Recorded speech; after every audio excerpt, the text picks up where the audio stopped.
Welcome to Unit 3, Lesson 7.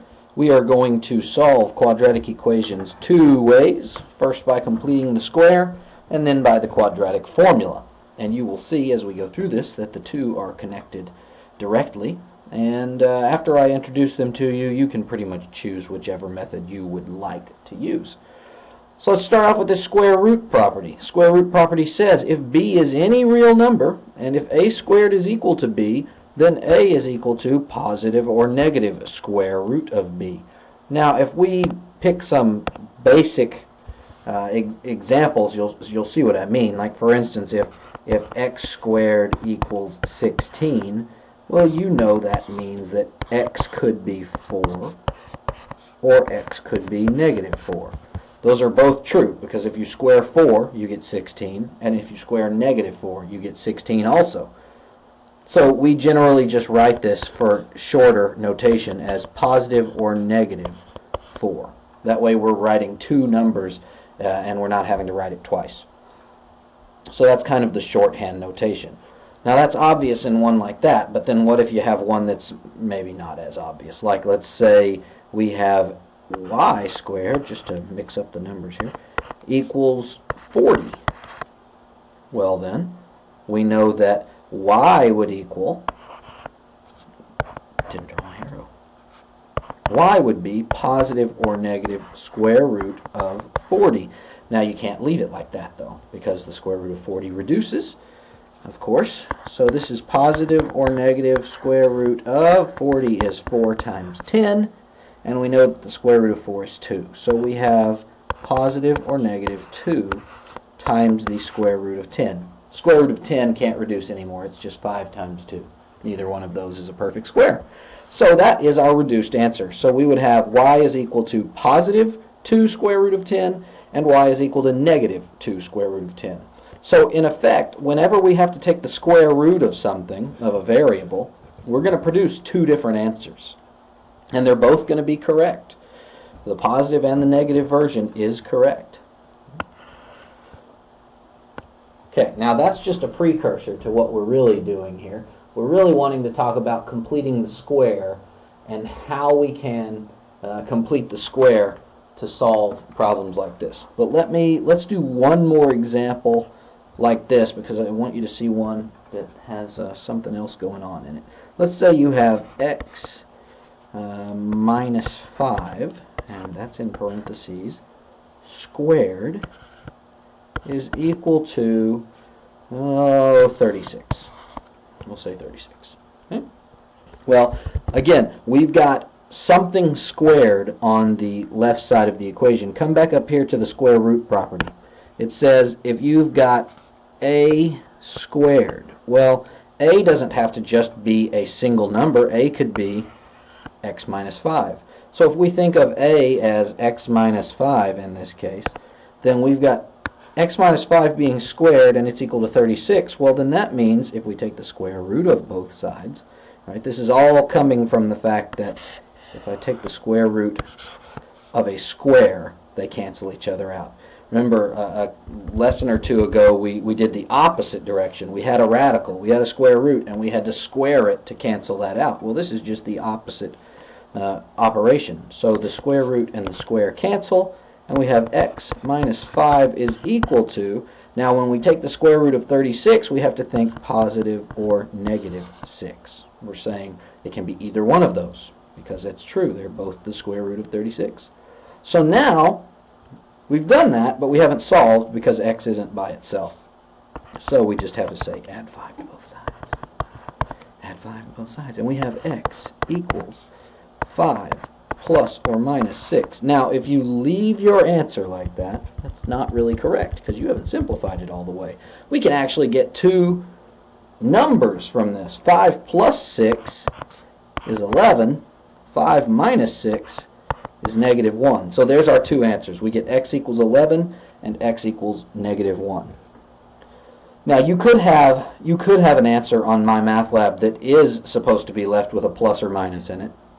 Although I have a feeling in there they'd ask you to write it twice with a comma in between. Let's say you ended up with something that looked like this. Let's say you had x equals, and you'd move the number over, and I'm just going to make some numbers up here, 7 plus or minus the square root of 13. Okay, that's your answer. You can't combine that, you can't simplify it anymore. So if that's what you got to, you're just going to leave your answer in that form. Now, when you type it into MyMathLab, you can't use a plus or minus, so you would have to write this as 7 plus square root of 13, and then put a comma, and then 7 minus square root of 13. Whenever you have multiple answers, you know MyMathLab, they want you to put a comma in between your answers. Okay, so that's utilizing the square root property. Well, now let's go a step further. Let me get you some more space here. And let's complete the square. What do I mean by completing the square? Well, let's start with a really basic equation that you could factor, because I want you to see how this works. Let's go down one more. Let's say you have x squared plus 14x is equal to negative 13. And I'm actually taking this directly off of the homework, this problem. Now, you may not get these same numbers, but this is, you could. This is exactly the same problem you'll have on homework. Okay, so what you should remember from working quadratic equations, since we've been working them, is that you always want to set it equal to 0 if it can be factored. Right? If we want to solve it by factoring. This one's one that you could factor really easily, because if we added 13 and brought this 13 over to the left side, we've got x squared plus 14x plus 13 equals 0. Now hopefully you would recognize, okay, that's just x plus 13 times x plus 1. That's a very easy problem to factor. And so I've got two answers. X is going to equal negative 13 and x is going to equal negative 1. I know I'm shortcutting some steps there, but that should be reviewed to you. Okay, so there's my two answers. However, I want to show you how to work this by completing the square. I'm not suggesting that you actually work a problem like this by completing the square. If you can factor it, you should. That's the shortest way to get to the answer. But we'll see one in a minute where it doesn't factor, and completing the square gets you to the answer pretty quickly. So let's go back to the original version here. Let's have x squared plus 14x equals negative 13. What we mean by completing the square is we are going to turn the left side of this equation into a perfect square trinomial. And there's a step-by-step process you can go through that will guarantee you can do that every time. First of all, we want the leading coefficient to be 1. So that is the case already. There's a 1. It's 1x squared, right? There's not a number there, so it's 1. That's good.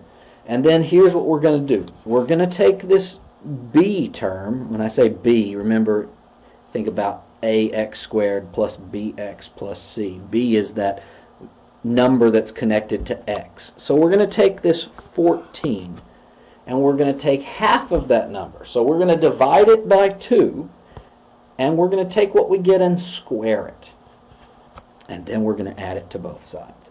I know that sounds like a lot of stuff, but let me say that again. So first, we're going to take 14, we're going to divide it by 2, of course that's 7, and then we're going to take that number and we're going to square it. Well, 7 squared is 49. Okay, so now I'm going to take this 49, this number right here, and add it to both sides of the equation. All right, now you're saying, why did I do that? Because this is going to guarantee that I have something that will factor on the left side. So let me come down here underneath that, and I'm going to say x squared plus 14x plus 49 equals, now since I added 49 to the left, I have to add 49 to the right. Negative 13 plus 49. Well, look at what we have now on the left side. This is a perfect square trinomial. It's x plus 7 times x plus 7, which of course can be rewritten as x plus 7 squared, because you've got the same factor 2 times. And it's equal to, well, 49 minus 13 is 36. So now, once we've gotten to this point, let me go back up here for a second. This now looks exactly like this problem up here we worked a minute ago. I know I'm drawing all over the place now. But it looks exactly like this problem. We've got some expression under a square, or I'm sorry, some expression being squared equal to some number on the right. In fact, that number is 36 again, so that's convenient.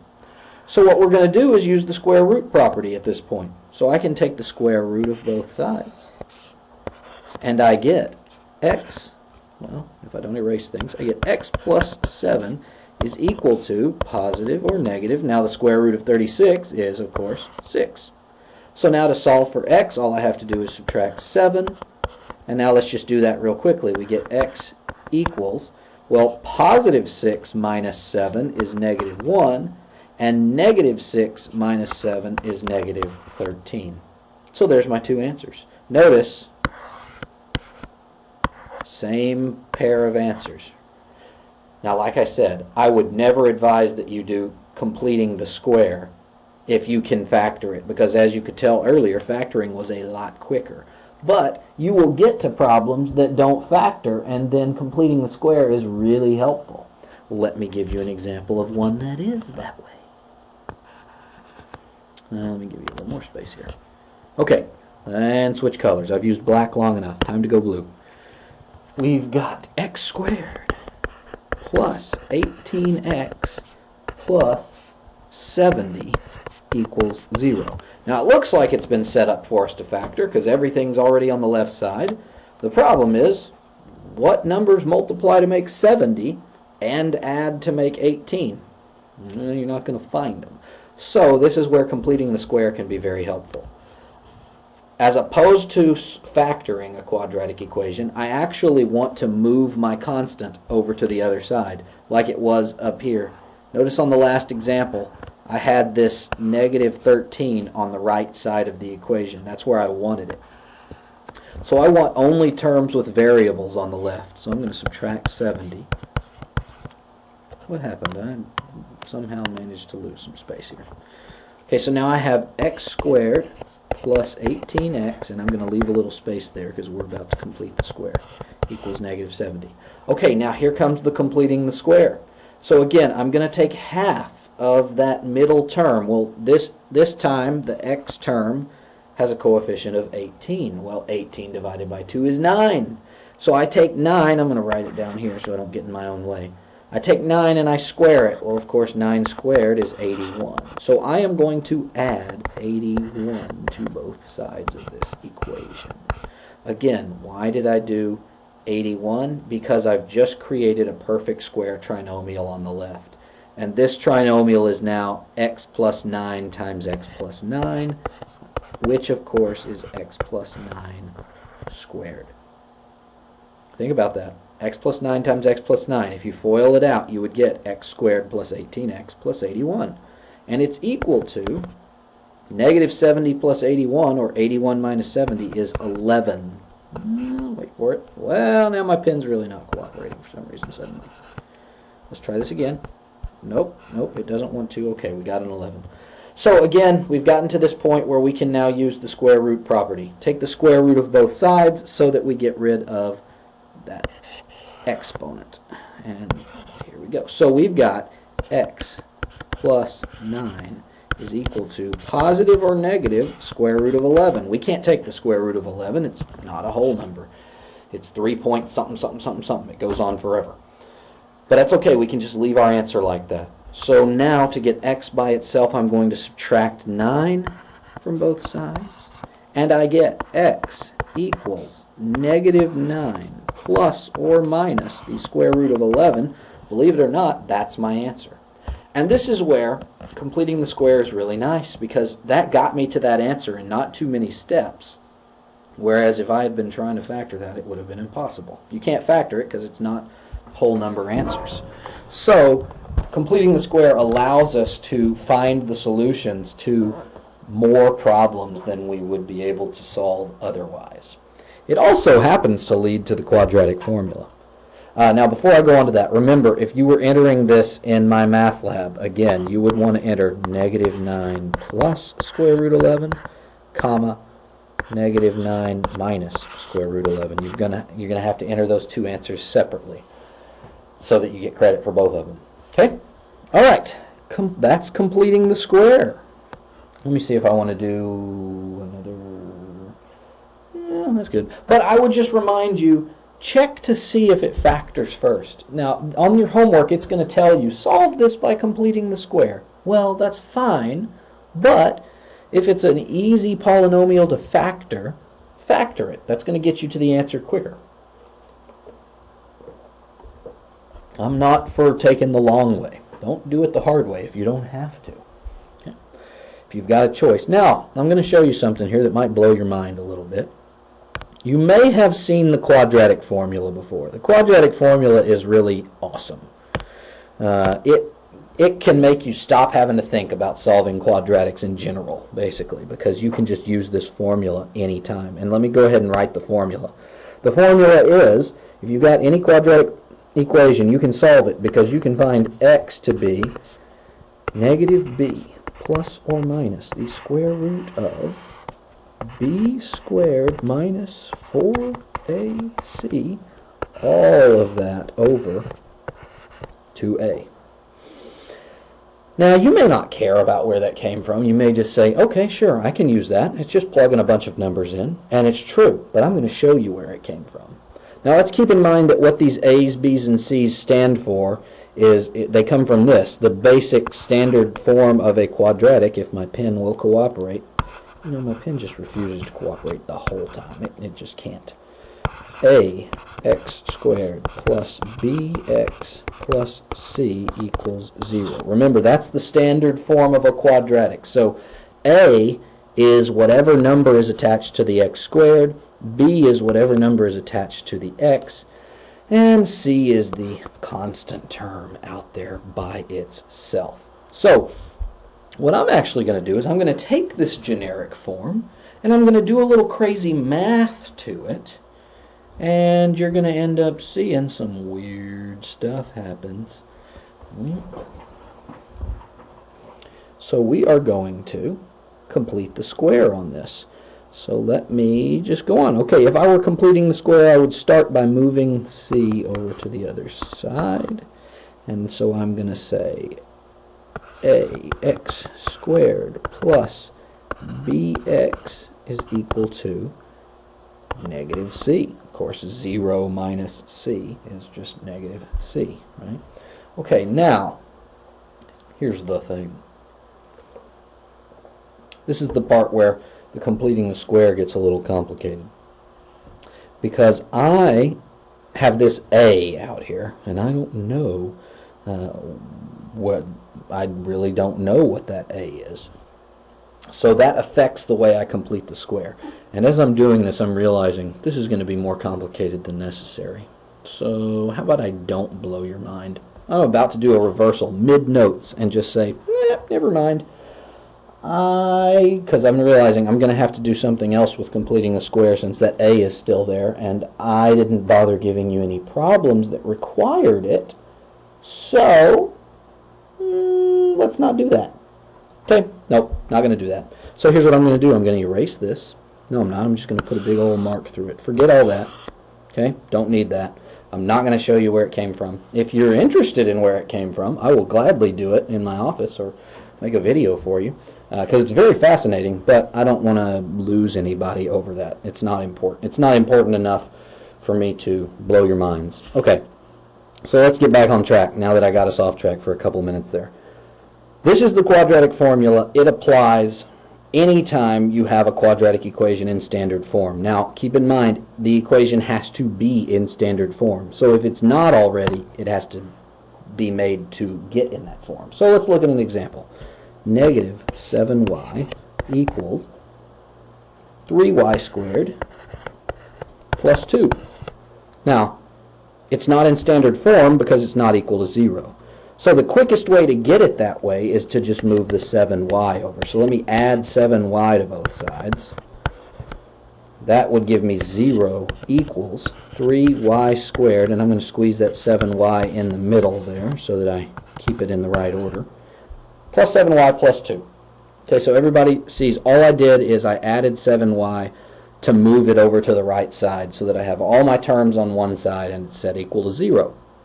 So now, as you look at this, what's my A, B, and C? Well, let me come in here with a different color. So A is right here, B is right here, C is right here. So I've got A equals 3, B equals 7, C equals 2. And now I'm going to take those numbers and plug them in to the quadratic formula, and it will give me my answers. And let's see, this might be one that factors, so this maybe give me whole number answers. Let's find out. So we've got negative B. Well, that's a, let me come back and do this in green again so I don't, okay, I am going to erase this stuff up here because it's really in the way now. Let me see, how long is this going to take to get rid of all of the marks that I need to get rid of? Okay, not too bad.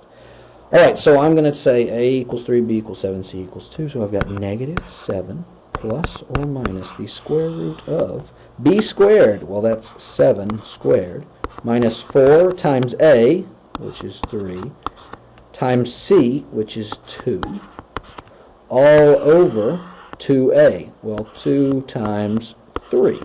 A is 3, right? So I have, now keep in mind this is x equals. This is giving me my answers for x.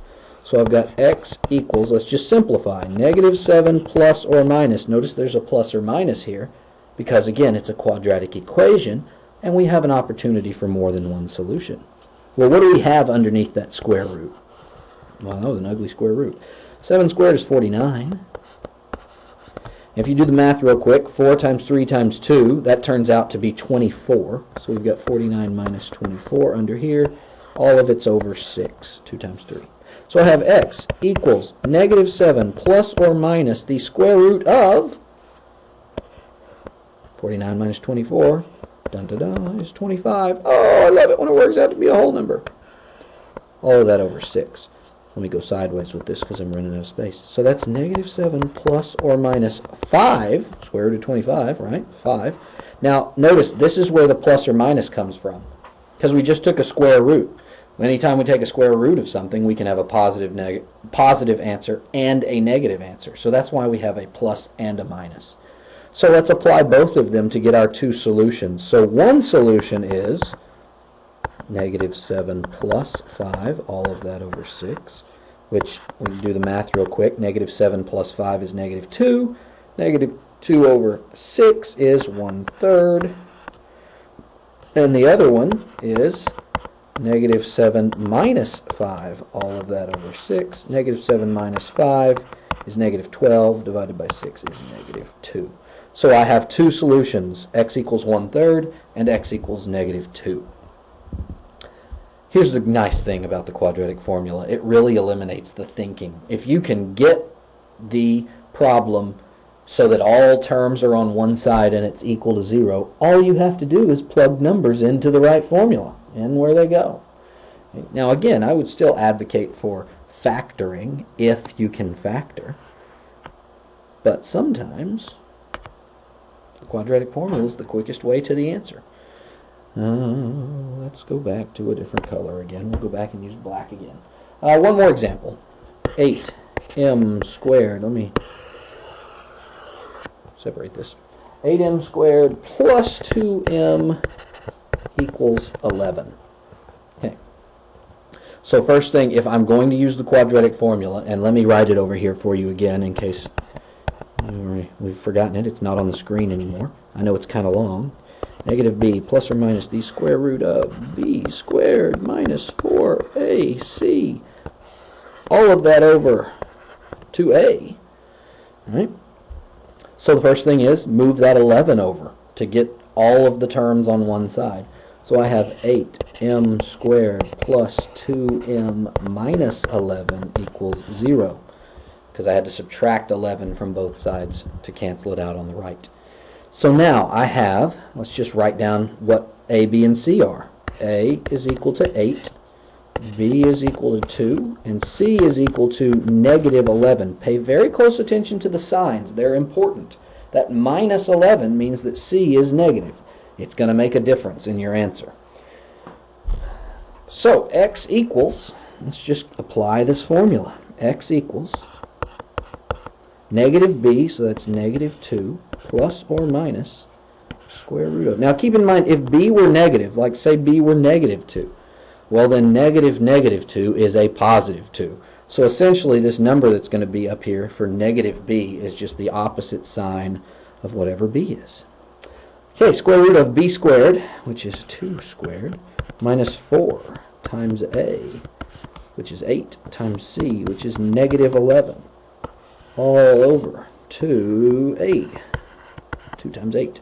So this is equal to negative 2 plus or minus the square root of 2 squared is just 4. Now notice here I have a, let me break out the highlighter to make this clear.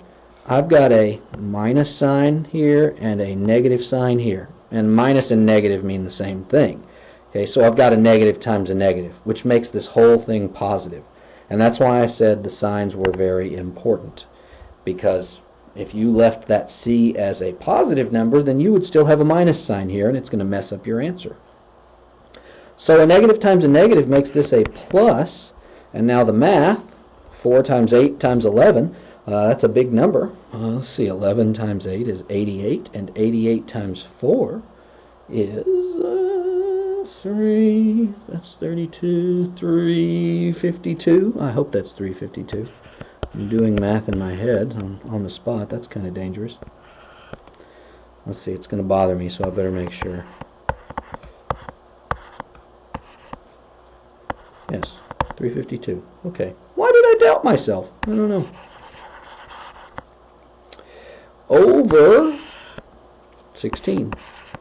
So what I have is negative 2 plus or minus the square root of 356. I just added 4 and 352. All of that over 16. Now, the square root of 356. That looks like it could be fun.